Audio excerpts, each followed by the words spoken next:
1.2 terabytes of footage, over 50 hours of gameplay, every single achievement, minus some of the unique endings. I left no stone unturned for this review of Cyberpunk 2077. Full disclosure, I previously tried this game close to its initial launch, and it was a genuine mess. However, $80 was a lot of Monopoly money to me as a student, so I pushed through and ended up completing the base game's main story. That was a long time ago, and I haven't touched this game since, and apparently, a lot has changed. There was a massive 2.0 update which adjusted a lot of the base game mechanics and a little something called Phantom Liberty. I have purposefully avoided spoilers for this DLC because I wanted to try it 100% blind and provide an honest first impression. You're about to watch one of the biggest projects I've ever undertaken on this channel before. 50 hours of raw gameplay edited down to hopefully an entertaining hour. I'll be recapping the base game's main story briefly, as I usually do for these video essays, but I've already done that content, and the primary focus will be showcasing my first impressions of the new stuff. Timestamps will be in the description of the video if you'd like to skip around. I'm going to revisit and hopefully reevaluate this game to provide an honest review for Cyberpunk 2077.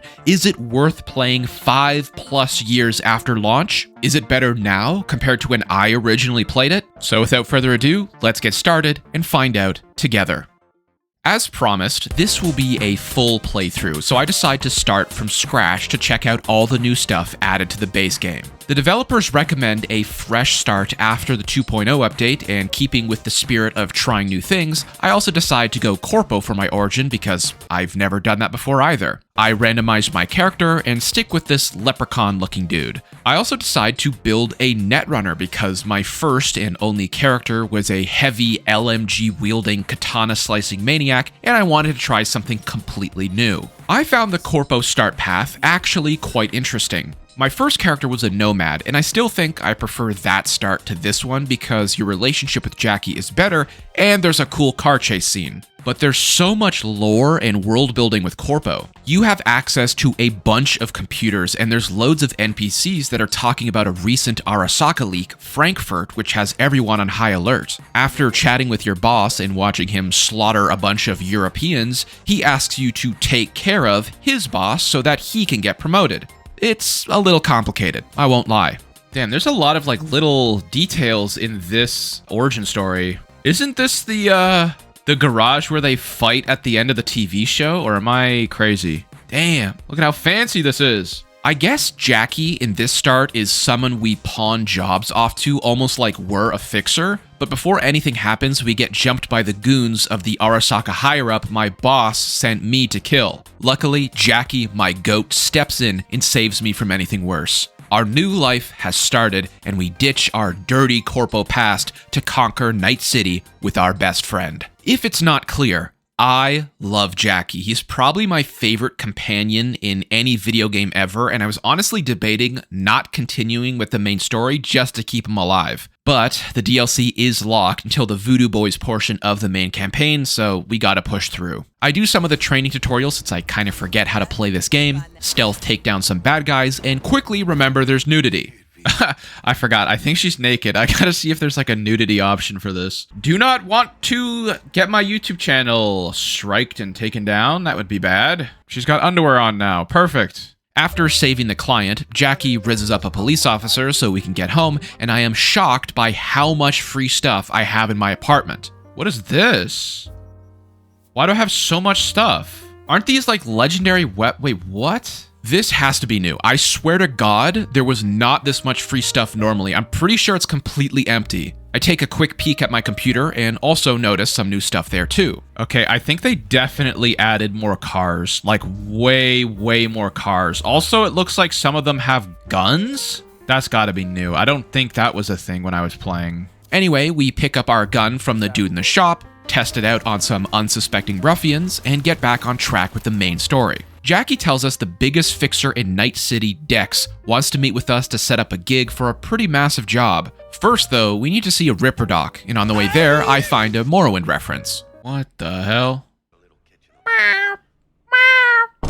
Cyberware is absolutely different now than what it was back in the day. First off, it seems like there's way more selection. There's also a limit and point system depending on how powerful each upgrade is. That's new as well. But it looks like the armor system has also moved to the cyberware menu. I feel like when I played, 90% of the armor you got was from clothes, like actual physical armor, but this is probably a better change overall. It makes sense that cyberware would give you armor. We meet with Dex and he explains the job. There's a biochip in Arasaka he wants us to steal. Little disappointed there wasn't many corpo dialogue options in this conversation. Actually, I don't think there was one at all. As a previous Arasaka employee, feels like a missed opportunity. We have to do two things. Meet with the client and grab a robo-dog to help steal this mysterious biochip.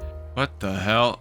How is this woman pissing like this? We meet with Evelyn, the client, in the same bar we started the game in, and she introduces us to Judy, who hooks us up with a brain dance so we can gather intel before our heist. Evelyn also asks us to cut Dex out of the deal, which will be important later. We grab the robo-dog with Jackie, and we're all set for the big night. I decide to visit a Ripper to try out smart weapons. I do some gigs, some side quests and whatnot before heading on over to the afterlife. On the way there though, I discover a new fast travel system. This was not here before. What the hell is this? Oh, this is cool.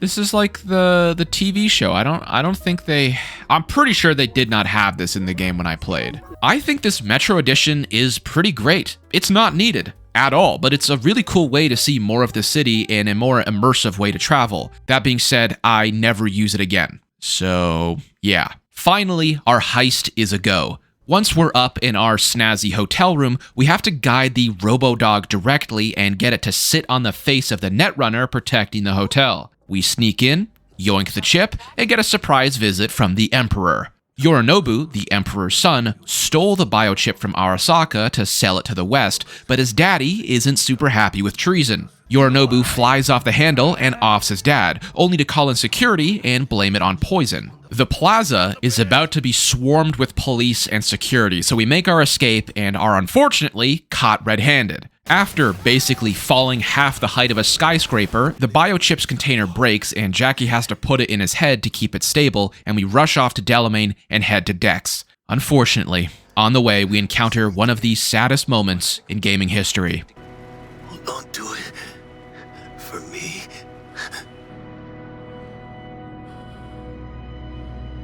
No! Jackie! No! Last time I played, I forgot what I did, but his body got intercepted by Arasaka, so I actually looked up online how to make sure he stays safe, and I sent it home to his family directly. Unfortunately, as expected, Dex double-crosses us and puts a bullet in our skull. I will say, I was a little disappointed by this because I tried my best to side with Evelyn to see if I could alter the quest path, but it looks like there's not much choice here at all. This is unfortunately a common theme during my second playthrough. A lot of the stuff I thought I had choice on during my first run, turns out it wasn't a real choice at all. But we'll touch on that later in the review portion of the video. Now that we have a bullet in our skull, we have a little dream about Keanu Reeves back when he was in a band 50 some odd years ago. More importantly, we watch him blow Arasaka Tower to smithereens and on his way out gets stopped by Adam Smasher. Smasher. Told you, Johnny boy. Told you I'd end you someday. He gets captured and taken to a secret location where the Emperor sucks his soul out of his body and puts it on a USB key. You know, that thing we jammed in our heads from the last mission? After this vision is over, we wake up in a landfill and watch Takamura, the Emperor's chief of security, off Dex right in front of us. He puts us into his car, but we get chased. I actually get a unique corpo option here, calling the dudes after us Troy Exterminators. I don't know if that means while I was employed at Arasaka, I saw these guys in Troy, like the city, or if that's just what they're called. But obviously, they're out to kill not only myself, but Takamura too, which is odd. We make it to Victor's, who patches us up the best he can, only to explain we're going to die very soon, because Johnny Silverhand is erasing my brain, who, not 2 minutes later, tells us to kill ourselves. Stick some iron in your mouth and pull the trigger. I know we're only like 10 minutes into the video, but at this point, I'm already 8 hours in. I'm very close to 100%ing Watson, all of the NCPD scanner hustles, cyber psychos, and gigs, but what I didn't realize is I don't just have to be contained to Watson. You see, back in my day, 7,000 years ago, Cyberpunk had leveled zones. Enemies in some areas of the game were harder than others and they dropped more XP and loot. Now, the entire game is scaled. You can go and do whatever you want. I don't like this at all. I much prefer the progression that came with the original experience. It forced the player to explore the world and side quests since the main story wasn't scaled to your level. You could get your ass handed to you pretty early. When I used to play, different gang members meant different combat encounters and difficulty. Now, the feeling is completely gone, and enemies are just cosmetic reskins. I'll talk about this more in my review portion of the video, but just know I am indeed doing side content as I come across it, even if it does all feel the same now. One such side quest I completed was for Skippy, the smart pistol. I've never done this quest before, actually, and I heard it's a pretty great one for the game. We shoot up some fools in Pacifica, now that the overworld is completely scaled. This used to be my primo grind spot here back in the day, and it still looks pretty good. Smart guns are starting to grow on me. I won't lie, I just needed a few more investments into the perk tree. I also picked up this hack called Contagion, which seems really OP. Again, sorry for the lack of familiarity, I've never done this playstyle before, but it's pretty fun to just sit back and watch people melt. Skippy boots up once again and asks me to return him to his owner. I kinda thought I'd be able to keep this guy, but Regina just takes him from me. There's a mysterious purple item in her room I wasn't allowed to loot, so maybe she'll give me something for my troubles later. But for now, I'll just have to miss that little guy and his quips. What are you doing? We meet with Takamura in a nearby bar, and he explains to us that he's now a fugitive just like us. He wants to prove the Emperor's son committed patricide, but to do that, he needs our help. We have two leads. Relocate Evelyn, or find this other dude Hellman who apparently designed the chip. We track down Evelyn's place of work, Clouds. This is like a therapy place, but it turns out she was beat pretty bad by a guest and sent to get her face replaced by a dude named Fingers. PP. Nice.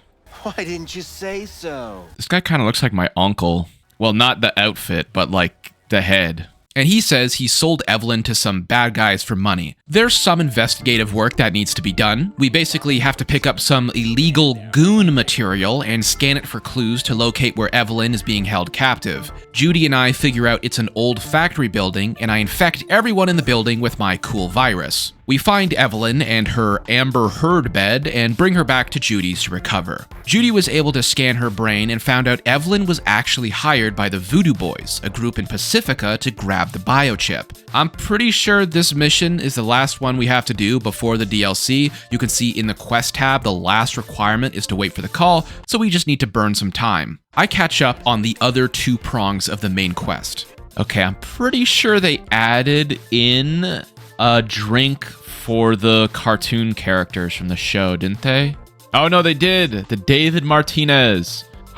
It's my wife! I visit the afterlife and chat with Rogue. She's able to look into Hellman, the guy who made the chip, but we need to give her some time. So, let's catch up with Takamura and meet Oda, the Arasaka guy, to tell him how the Emperor was really murdered. We don't learn much. What we do know is there's going to be a parade where the daughter of the family will speak, and we need to find a way to talk to her. Security is going to be tight, but she's our last hope to listen to the truth. However, once again, we are asked to wait until Takamura is ready. We're waiting for 3 quests to pop. So, I do what any normal man would do. Blow some stuff up.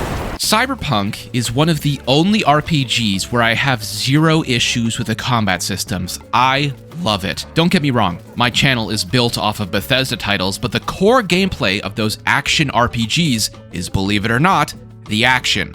And most of the time, it sucks monkey nuts. You engage with the open world in those games because the open world itself is masterfully done. You don't engage because of the combat loop. Skyrim, my most played RPG of all time, has pretty bad melee combat, and the magic system is not that great either. Pick any Bethesda game you want, most of the top mods are combat overhauls to make it somewhat bearable. Cyberpunk's core gameplay loop is just perfect, in my opinion. Want to turn off your brain and shoot some goons? NCPD scanner missions. Want something with a little more substance, but still pretty loose? Gigs. Want a boss battle and a chance at great loot? Cyber Psychos. Want an actual side quest with a good story? Those are there too. There's so much to do. The combat is fantastic and fluid, and I'm having a great time learning the Netrunner stuff and smart weapons, which I've never used before. Anyway, what I'm trying to say is I played for long enough for all 3 of the missions I was waiting for to pick back up again, and I decided to continue in chasing down Hellman.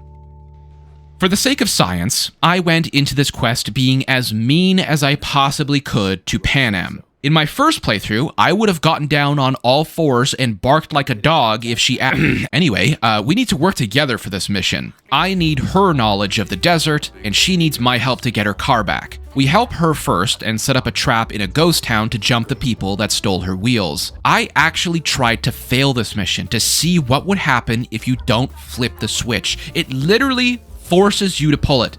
This happens again like 10 minutes later. You can't even fail story stuff even if you try. What you do have some say in is the next part where Panam asks for your help to take down her rival. You can actually say no to this. It takes a couple dialogue options to do so, but the game actually lets you. In Cyberpunk, it's pretty rare to have a choice that actually impacts the story and future dialogue options, and this was it. She was actually mad at me for a little while and remembers our last decision, and when we get back to the hotel, it removes the romance option to flirt with her. You're gonna hear me complain about the lack of true choice and consequence Cyberpunk 2077 has, but this is one of the first ones I've come across in the run to actually do something. It doesn't impact the story at all, but it's still a dialogue option that changes your relationship with a character, and that's good. There's also a little added bonus with Rogue where she congratulates you for not getting involved in Panam's mess. It gives you a car.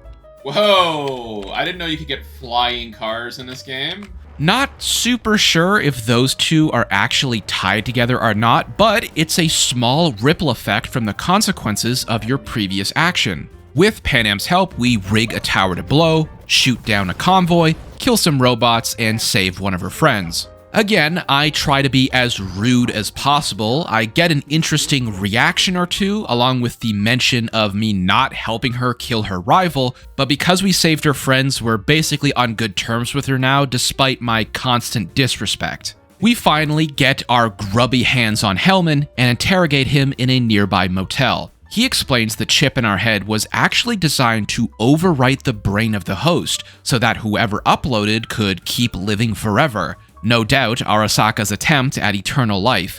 He can't help us though, and basically says we're a dead man walking. A common theme in this main story. You're gonna die, you need to act quick, you're running out of time, but there's no actual punishment in ignoring this. When I played this game for the first time, I beelined most of the main story because I thought I was going to die. They keep saying how important it is, but it's not. An example of this mechanic being done right is in The Elder Scrolls Morrowind, a game I also tried for the first time not too long ago. It has a similar mechanic with the Corpus disease. You get infected with it at one point in the main story, and the longer it's untreated, the weaker you become. But in Cyberpunk, it's more or less just a plot device. There's no threat or danger in ignoring it whatsoever. It will never impact your gameplay. We have to do one more thing before we can start the DLC, and that's our little quest for the Voodoo Boys. These guys organized the original heist for the biochip, and we're hoping they have some method to remove it from my head. We have to help them clear out a shopping center and meet an agent of Netwatch who's hunting down the Voodoo Boys Netrunners. We have a choice here, to side with him or stay loyal to the gang who basically killed Evelyn and infected us with a virus. On theme, I decide to try the opposite path compared to my first run and side with Netwatch. We make it back to the Voodoo Boys hideout and plug into their subnet to track down Alt Cunningham, who we discover was in a relationship with Johnny. She was the best netrunner in Night City, and Arasaka captured her and forced her to design Soul Killer, that program that they eventually used on Johnny to scoop up his consciousness and shove it on a USB key. However, right as we're talking to her in the deep net, Netwatch traces down the Voodoo Boys and zaps them all. They spare us, I suppose, because we helped them in the past, and Alt tells us she can fix us if we're able to use some cutting-edge tech from Arasaka, which would require another heist. As soon as we massacre the remainder of the Voodoo Boys, we're called by a mysterious person named Songbird, who claims she can help me fix the biochip stuck in my head. At this point, I am over 30 hours into the playthrough, and combining this run with my last one, I have 100% the base game. Every gig, every side quest, every cyber psycho, every fast travel point, every piece of underwear Keanu Reeves has left behind.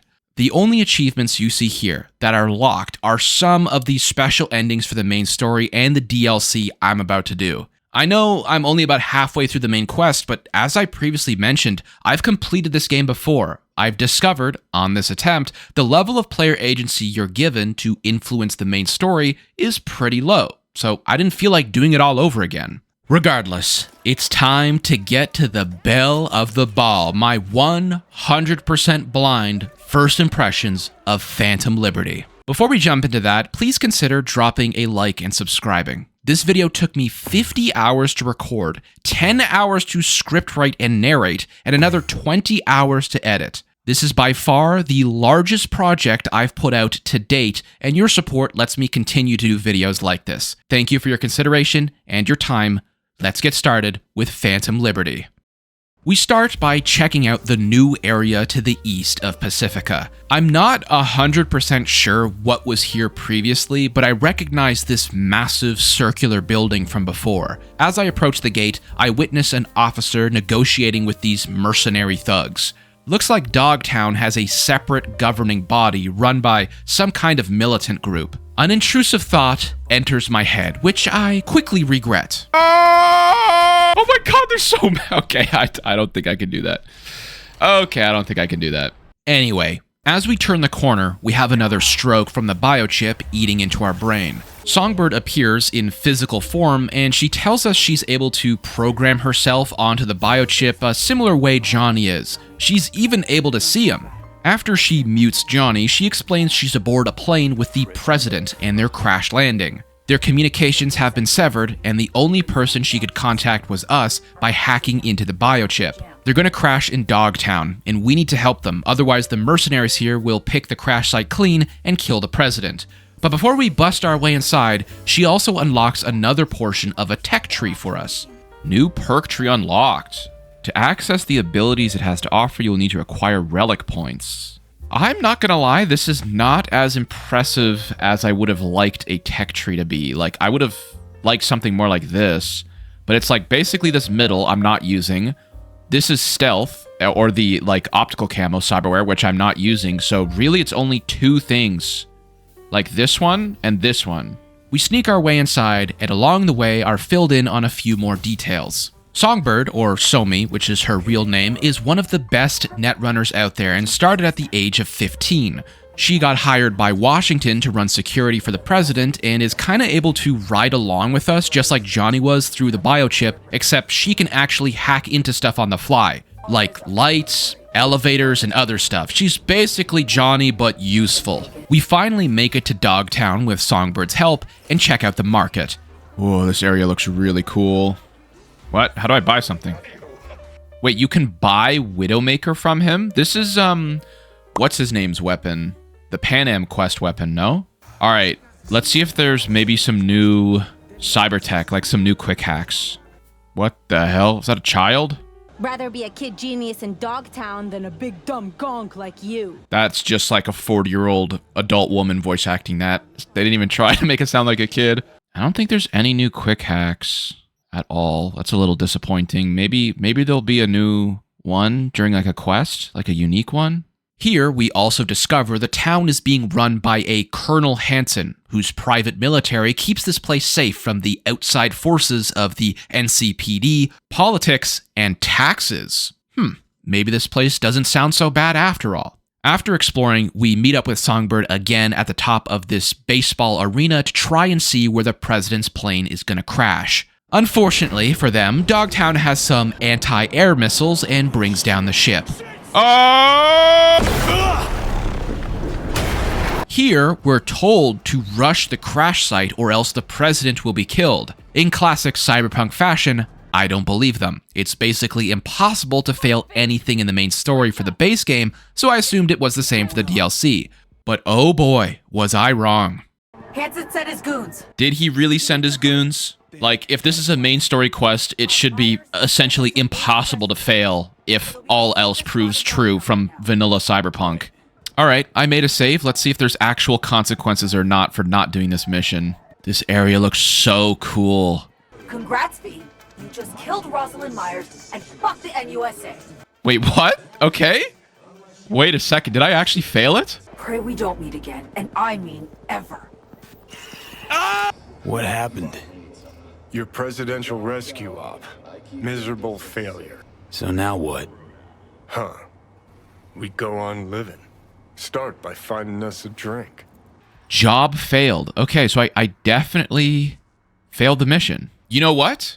Props to Phantom Liberty. I have a huge complaint with the fact that when you play normal Cyberpunk, it is impossible to fail anything related to the main story. This is a really cool and repeating theme throughout this DLC. There are choices you can fail that will result in death or a mission failure. Throughout this playthrough, I constantly stress test the decision-making muscles this expansion has to offer, and time again, I am surprised by the depth of them in comparison to the base game. Really great stuff here, and it deserves a shout out right away. Anyway, I reload an old save, and we book it to save the president. My smart gun comes in giga clutch here, as we dispatch Hansen's goons with ease. We make it to the downed ship, get our ass beat by the president, and eventually realize we're on the same side and escape together. The president, Myers, tells us this incident was no mistake. The only way for her flight to be compromised was if someone from Washington backstabbed her. We escape past some drones with the help of Songbird, steal a car, and make it to an old museum of sorts. Our goal is to reach a secret hideout and lay low, but to do that, we have to go through this ominous garage. Aha! The ominous robot comes alive. Songbird takes control of the robot to deal with the enemies, but isn't able to control it for long. Something fights back against her and incapacitates her to some degree. We now have to run away from this cool-ass robot called the Chimera. Admiral Thrawn reference. And again, I am surprised that failing several quick times here all lead to death or failure of some sort, instead of forcibly making the player succeed. After falling through some rubble, we land on the ground and it's boss battle time, which my smart gun makes quick work of. We escape the museum, but have another seizure from the chip and spill the beans to Myers about the engram stuck in our head. She's familiar with the events of what happened that night at Arasaka Tower, but is clearly withholding some kind of information from us. After making it to the safe house, Johnny agrees. Something is fishy about this situation. We have a beer with the president and hear on the radio that Colonel Hansen is spinning the situation, saying he never shot a missile at the president or sent goons to kill her. But just then, we hear footsteps down the hallway. This is another pretty big choice. I honestly can't believe the game doesn't force you to succeed. Intruders walk into the secret hideout, and if you fail the quick time, Myers just kills them. If you succeed, you can negotiate a peace and have these dudes stay on as security or some sort. These are fully fleshed out characters with loads of dialogue, interaction, and information you can gather. I honestly can't believe the game lets you kill them if you want, but that's very cool. Speaking about really cool things in games, allow me to take a second to thank this week's sponsor, Crystal of Atlan.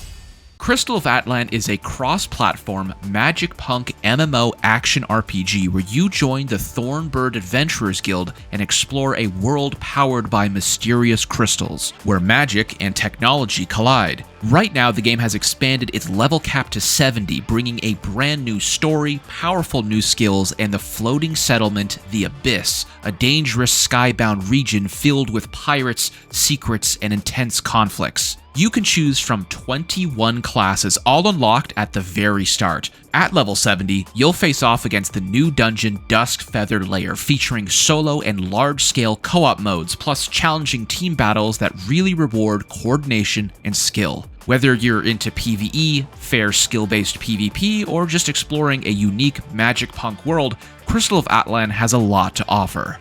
Check it out using my link below and see how far you can climb in the skies of Atlan. Let's get back to Cyberpunk and see what the next day has in store for us. Still, no word from Songbird. Something bad definitely happened to her, but we chat with the president to figure out our next move. Turns out there's an undercover secret agent in Dogtown the president wants us to contact as a last-ditch effort. I got really excited here because it lines you up for a really cool corpo backstory bit. Your character worked in counterintelligence with the Corpopath, and they mentioned they would have come across someone by the name of Reed, this mysterious spy dude.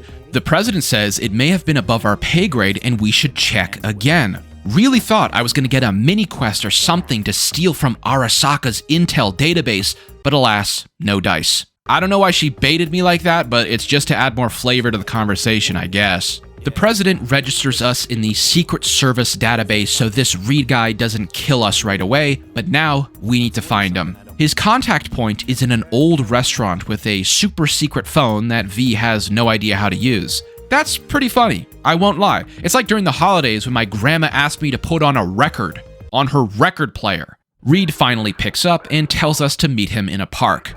While we're waiting, Johnny hits us with a lore dump about his past. He was a deserter in the military as a young man, and it scarred him so bad he adopted this alternate persona. In the middle of his speech, though, we get a gun in our side by this supposed Reed character, who eventually tells us to meet him in a car. It's Idris Elba! We spill the beans to him, specifically about Songbird, who he seems to have some sort of emotional tie to and is immediately more trusting. We take him to the president in our secret hideout. He almost shoots our friends, just like the president did, and we get a little bit of story development here between these two characters. Reed worked with the president for quite some time. However, one op went sideways in Dogtown, courtesy of Arasaka, and he was incapacitated for half a year. He clearly has no love for President Myers, but is willing to help for the same reason as us. Songbird. He recruited her to the Secret Service and trained her, which explains our previous interaction in the car. Regardless, he needs to make some calls. We ask out the president on a date, to which she agrees, and now we have some time to kill before Reed is ready. There's a couple unique side content stuff you can do in Dogtown that isn't in the base game. Rest assured, I did all the gigs and side quests, which I will highlight after I'm done with the main story, but as far as new content goes, there's a repeating car smuggling gig for one of the fixers in Night City. It requires you to yoink a car, make it to the border, and pass security, then drop it off in the designated spot. Nothing super interesting about this content for me specifically. I only did a few, but it's new, at least. There's also this new airdrop style mission where randomly you see a care package of sorts drop from the sky and emit a red smoke. And if you can beat Hansen and his goons to it, there's quite a bit of loot inside. Again, nothing revolutionary, but it's something new to do. There's also another type of content added called increased criminal activity, but I'm going to talk about that later. After killing some time by doing gigs and side quests, we finally get our call from Reed. He wants me to get in touch with another secret agent in Dogtown, Alex, in a nearby bar. Alex doesn't take to Reed's appearance quite well, but after some yapping, they smooth things over. We need to find Songbird, and Alex knows a netrunner who'll be able to help. There's a speech check at the hideout where the runner is, but I tried every single dialogue option, and there's no way to resolve it peacefully. There is an option to mention that I zapped Mama Brigitte back in Pacifica. Maybe if I didn't do that, it would have been replaced with something passive and something that would have allowed me to enter. I'm not sure. Maybe you guys can let me know in the comments. We sneak past the goons and make our way to the runner, who peeps inside our relic and reveals that Songbird used the Blackwall to get in touch with us at the start of this DLC. The Blackwall is mentioned in the last base game mission we did with the Voodoo Boys. It's basically a firewall keeping rogue AI from sneaking through and overtaking mankind. Alt Cunningham is also behind the Blackwall too. Anyway, it's pretty serious stuff. Messing with the Blackwall could literally end humanity. Upon a closer look into our chip, Buddy fries himself, but we're able to have a very short conversation with Songbird. She's able to tell us she's being held by Hansen in his big, bad bunker in the center of Dogtown. Hansen's having a big party, and she says we need to sneak in. Unfortunately, this connection wipes out the runner. There was a quick time thing I could click, but I wasn't fast enough, and he died. But we know what we need to do next. Sneak into a party we were not invited to, just like I used to do all the time in high school. In order to infiltrate Hansen's massive base of operations, we need a man who knows all the dealings of Dogtown, Mr. Hands.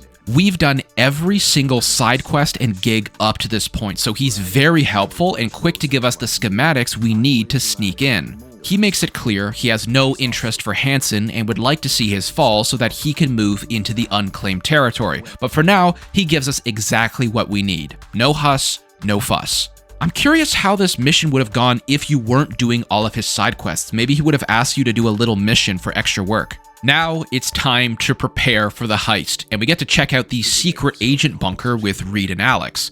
Reed tells us Songbird was the one to actually kill him, although not directly. The president traded his life for the life of his squad as a sacrifice for a ceasefire. Surprisingly though, he holds no resentment for Songbird for doing that and actually blames himself.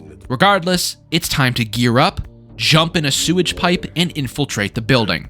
There's a segment here to either go loud or go quiet, and I reloaded the save twice and did them both, and I honestly don't know if there's any difference at all. Silky smooth work, V. Well played. Follow me. Is that it? It takes like double as long to do it the quiet way, and there's no like reward or anything. But now it's time to party. This area is gorgeous. Honestly, this whole game is, but this rooftop area blew me away. Really cool. We run around and try and see if there's anything cool to do before starting the mission. There's a few NPCs you can interact with, some being characters from previous side quests in the base game, but there's some cool conversations to listen in on. After checking out all the peeps here, I accidentally stumble onto my favorite pastime. Can I gamble?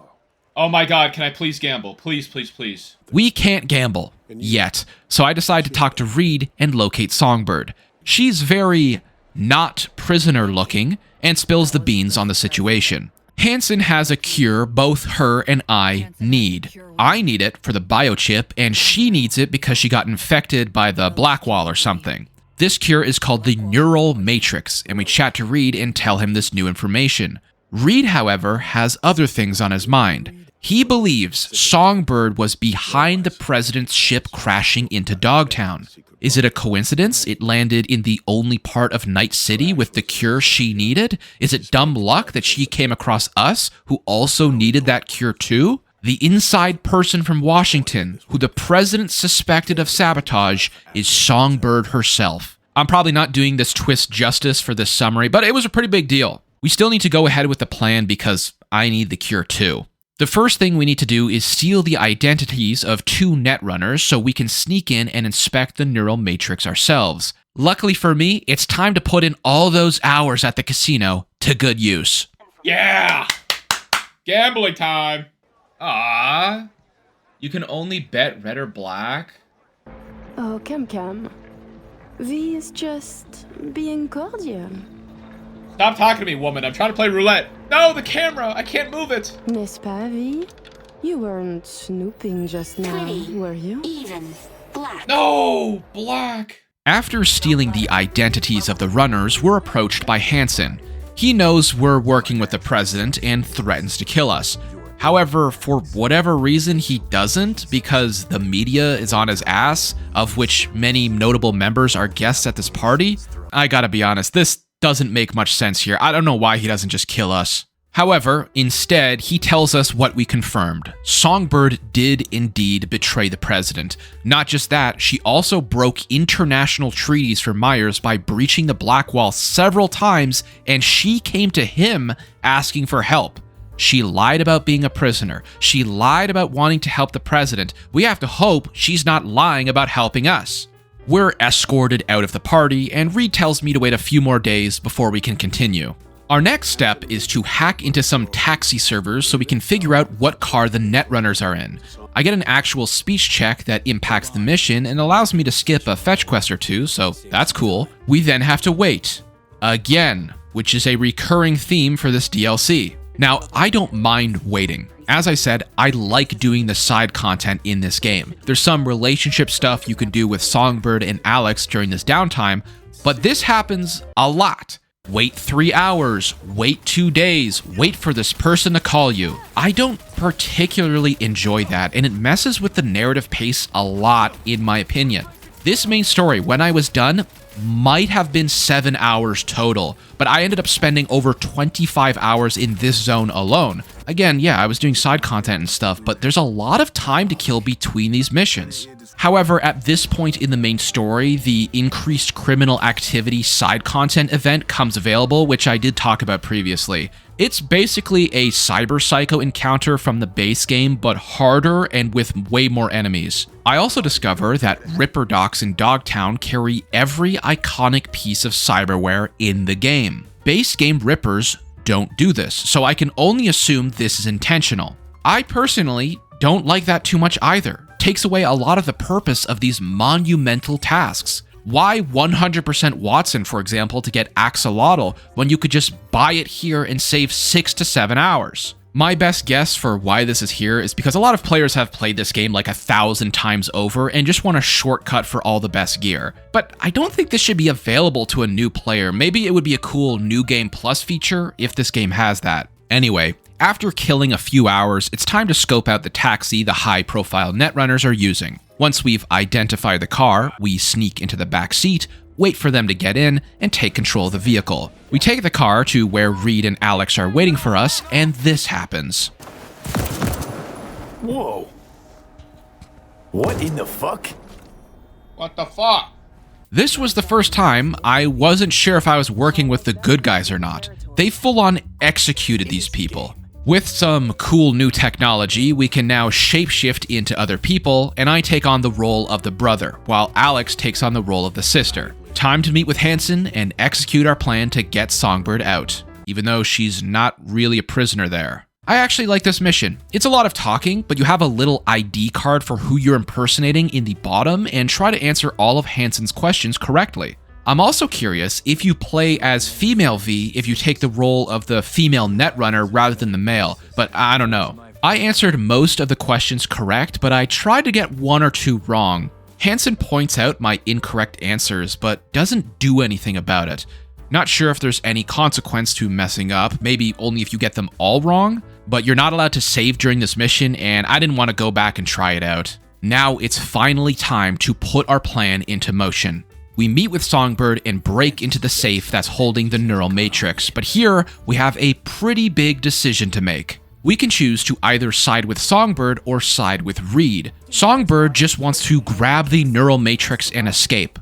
Reed, on the other hand, previously told us he wants us to overload the system to knock out Songbird so that he and the government can help her recover. If you choose to side with Songbird, Alex kills Hanson and you escape with her through the tunnels while she assists you by hacking into stuff. If you choose to side with Reed and Alex, however, arguably something more interesting happens. Relax, Somi. We're almost there. The neural matrix. Kurt, we have a problem. No, I can handle the one down here. Really expected this to work? Whoa. Somi! Wait! You don't know what you're doing.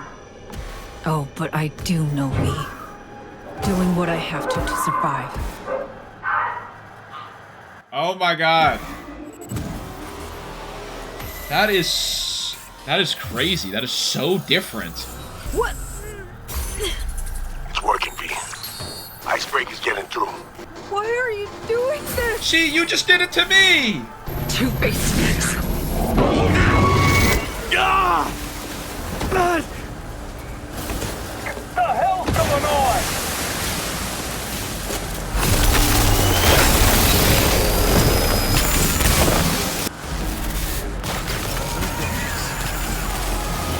What the fuck? Songbird immediately betrays you and tells Hanson you're an imposter.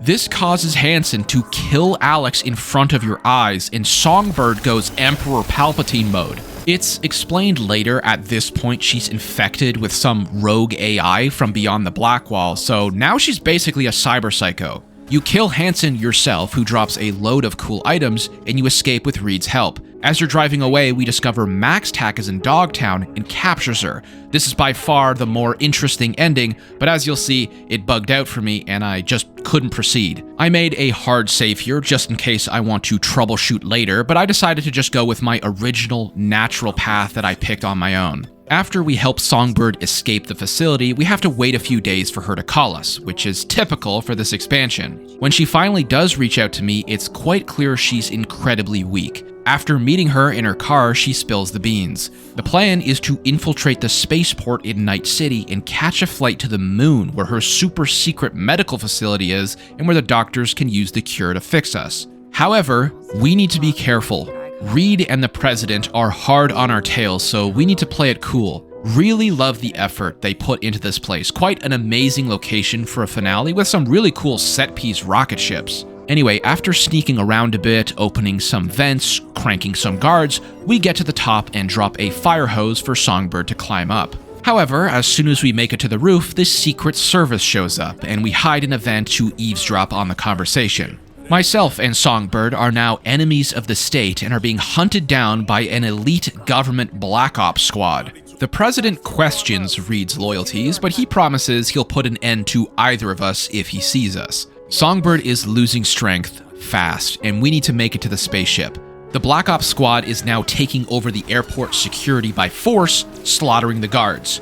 Don't quite understand this, to be honest. I'm not American, but in Canada, our airport security is overseen by the RCMP, which is like our FBI. Maybe this is supposed to be like a private airport, maybe? It just doesn't make sense to me why they're going in by force when the staff would absolutely 100% stand down if the president was there in person and told them to. Anyway, after killing a bunch of Black Ops and TSA agents, we make our way to the control station outside the spaceport. We need a special train to come pick us up, but quickly get pinned down by the president's forces. We're dead meat, and the only thing we can do is combine Songbird in our brains and go sicko mode on these kids with the power of the Black Wall.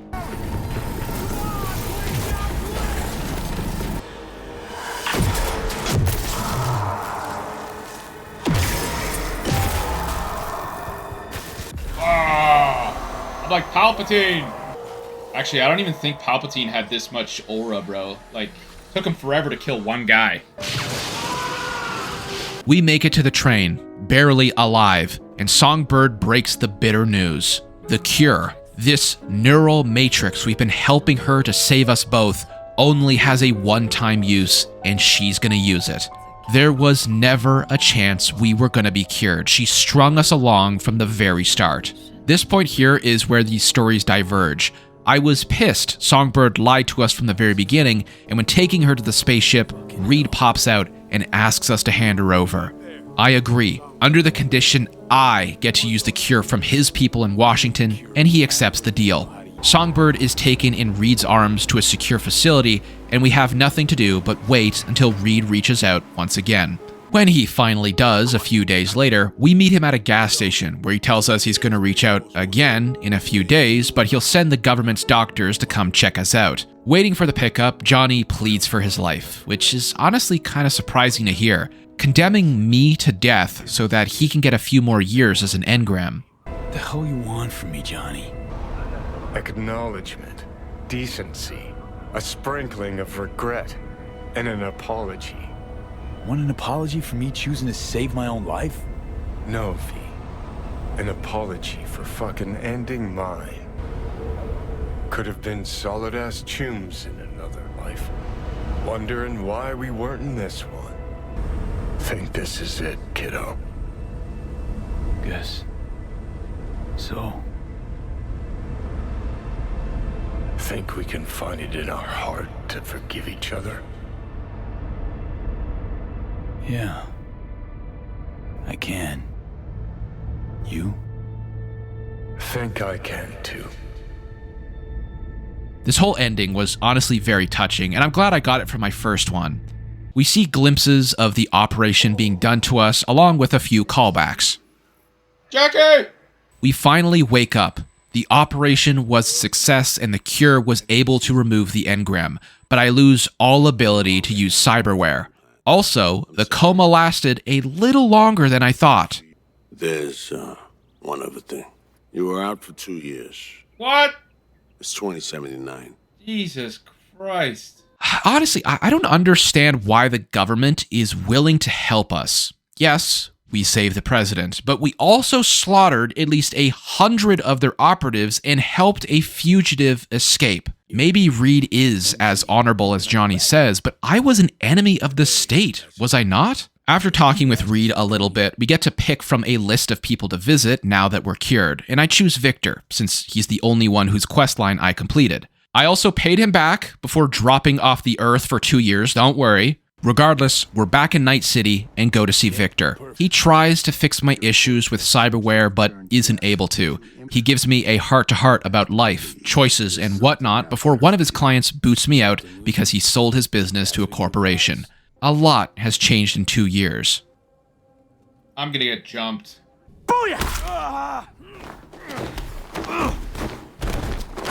After getting my ass beat, I awake to Misty.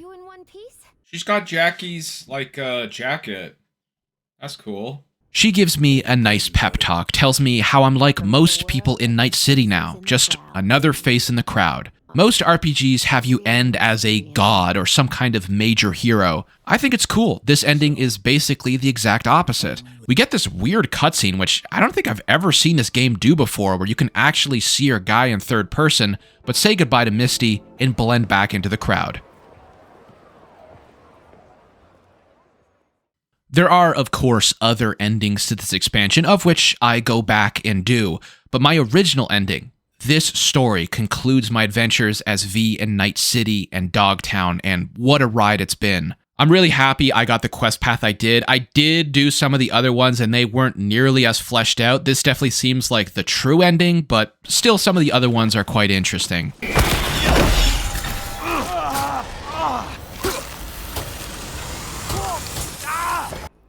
What the hell's happening? I'm stuck! Help! I'm stuck! Can't move. My gun's glitched in my hands. But the federal government isn't petty. As for compensation... 5,000? That's it? Get more from an NCPD hustle. Before we get into my review portion of Cyberpunk 2077, if you've enjoyed this video, please consider dropping a like and subscribing. At the end of the day, this video will likely have taken me close to 80 hours to complete after editing, so I greatly appreciate it. So, what do I think of Cyberpunk 2077 now that I've played it twice, with quite a bit of time in between? Keep in mind, this review is coming from a previous player of the game. I have over 100 hours now, but Phantom Liberty was 100% new for me. I try to be unbiased when it comes to my reviews, so I'll be as honest as possible and try to look deeper into this game as a whole, not just my gut reactions. Cyberpunk's base game has a few flaws. The biggest weakness to me is how inconsequential the main story feels. On this second playthrough, years after my first, I deliberately chose opposite decisions whenever possible, and almost every time it arrived at the same conclusion. What once felt like I was actively shaping Night City now feels more like the illusion of choice. Phantom Liberty, on the other hand, felt like the developers heard my cries and added consequence to my actions. You can completely fail the main story, and it has a unique transition for when you do, so it feels natural. You could legitimately play as someone who failed to save the president. You can die during QuickTime events if you're not fast enough, a stark contrast to the base game's excessive handholding. Unlike Phantom Liberty, the base game's campaign also exists in a bubble.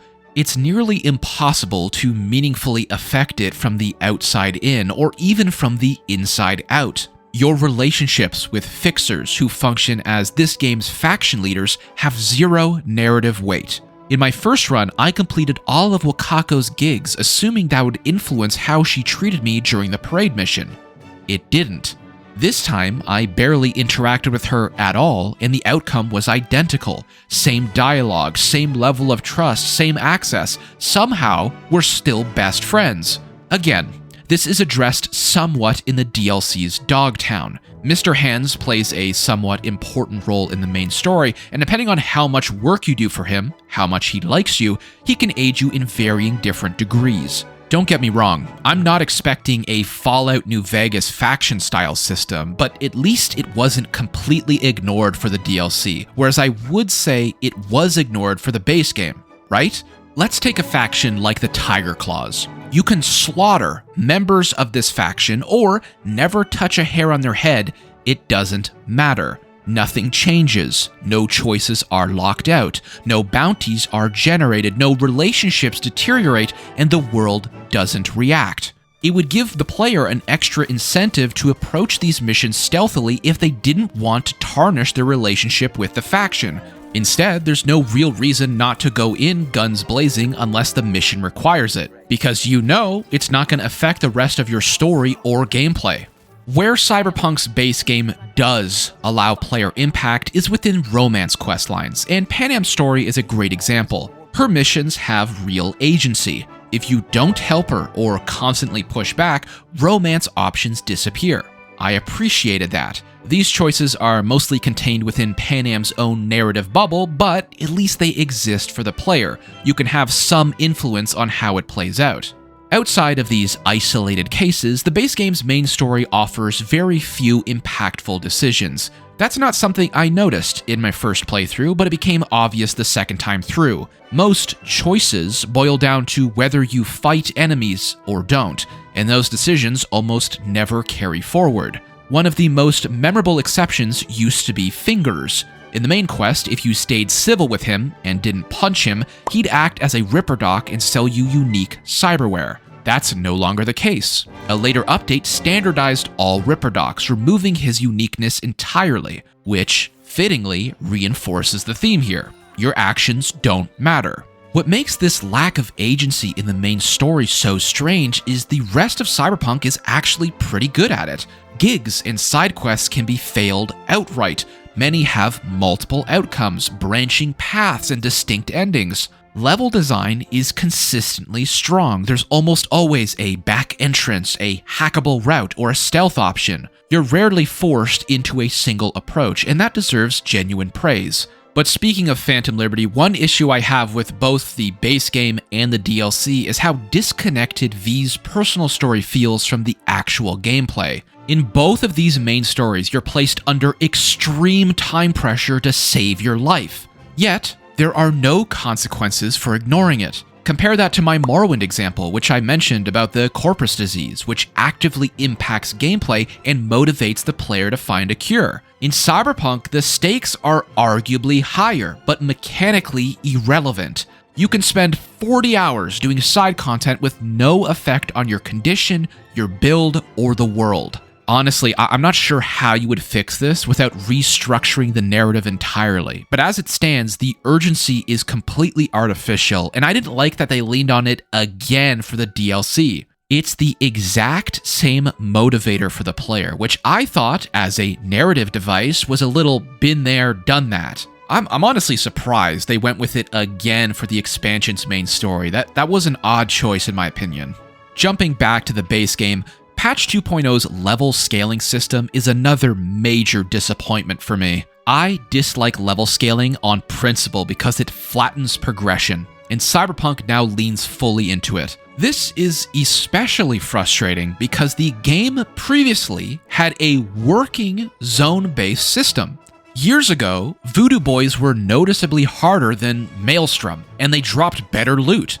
That distinction mattered. Now, every combat encounter feels functionally the same, cosmetically different enemies with slightly varied loadouts. The world feels homogenized, exploration is less rewarding, and progression feels muted. I genuinely don't understand why this change was made after launch, or why players weren't given the option to disable scaling in character creation. Give me a pop-up when I start the game asking if I want to play with everything scaled or not. I know you have the systems to handle it. Just put it back in there. Finally, and unexpectedly, I ran into an insane amount of technical issues. I encountered around 16 crashes during this playthrough and a couple game-melting bugs. Whoa, what's happening? It's a fucking demon? Oh, it is somebody's body. You can see they had some... Oh, no. I'm lagging.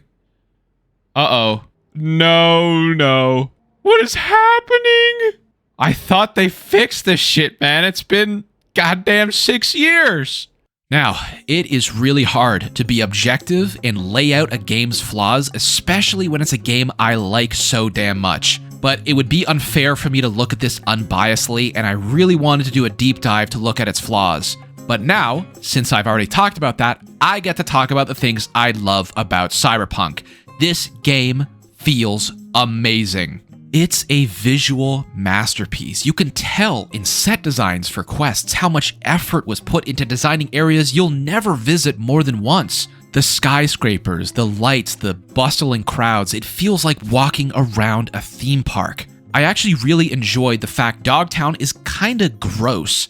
Dirt, mud, dark corners, and ill-lit streets. It feels like what you would expect a military state to look like run by a group of gun runners. There's a very clear visual divide between Dogtown and Night City, and I thought that was really cool. I also thoroughly enjoyed my new build and combat style. Net running is not something I had ever tried, but it felt so fun and enjoyable paired with smart weapons. I felt like Darth Vader in that hallway scene in Rogue One where people are just dying around me as I aura walk slowly. I'll be honest, I think the melee/strength heavy weapon build my first character did was more satisfying. Regardless, the gunplay in this game is nuts. I love it so much. It's so fun to fly around exploding people's brains and unleashing a barrage of bullets. Net running, like most magic systems in RPGs, does feel a little overpowered. The fact you get to pause time to cast your spells is odd, but I get why it's there. Smart weapons also seem to have the least variety of firearms. Tech and power rifles have so many iconic variants. I think I came across 3 or 4 iconic smart weapons, and most of them had the same bonus modifier. More damage as you shoot longer, which isn't really interesting. I also think Cyberpunk has some of the best voice acting in any game I've ever played. The only part where the voice acting kind of broke my immersion a little is when entering the DLC area for the first time. You can clearly tell V's voice actor is using a different microphone to record their lines. The audio is louder and it has more bass to it, but besides that, everyone did a fantastic job. I'm personally not a fan of the way V's male and female version speaks, like that wannabe gangster tone, but I understand it's a design choice and I get it. In the final gig, you pretend to be a Cuban bounty hunter, and holy moly, I wish I could play the whole game with this character. I have good news. We will talk. I will not shed your blood. A very good deal. Talk. Wasted time. Wasted breath. Idris Elba, love him in almost everything he does, and no exception here. Really kind of stole the show, I think, for Phantom Liberty. I assume they used motion capture too because they nailed his mannerisms and movements, but I'm not completely sure. Quest design throughout this game is done very well. Even if you don't have as much player choice as I would like, the stories are still a joy to sit through. There's so much dialogue, so many different interactions, so many things to learn. As you saw, I ended up recording over a terabyte of footage because I felt everything I was listening to was going to be important in one way or another. It's so hard to summarize a game like this because the dialogue is so rich and impactful. I love Bethesda games, don't get me wrong, but you can summarize those main stories in a couple of paragraphs. There's so much exposition in Cyberpunk, which I love. I know some people don't, but I think it's great. You can also choose not to engage with it, right? Blue text means you're interested in talking more. Yellow means you advance the story. Pretty clear cut for the non-yappers out there. Overall, a second playthrough of Cyberpunk has helped me identify some of the flaws I overlooked in my first run, but has reinforced my appreciation for this game tenfold. Not every RPG is perfect. I've tried my fair share on this channel, but this is one of my all-time favorites. There's an activity for any occasion, a build for any player, and the DLC is great value for 25 bucks or whatever I got it on sale for. If you'd like to see other in-depth RPG reviews or first impressions of games I've never played, make sure to drop me a sub to stay up to date. Additionally, if you'd like to support me further, consider becoming a member. Members get early access to videos, exclusive content, polls, and are a great way to support me directly. Being a member is completely optional, but I appreciate it all the more. Check out the videos on screen now. YouTube's algorithm thinks you'll like them. I mainly cover classic RPGs from before my time, but I'm branching out now into more modern stuff. Thank you for watching. I've been Frostbreak, and I hope to see you in the next one.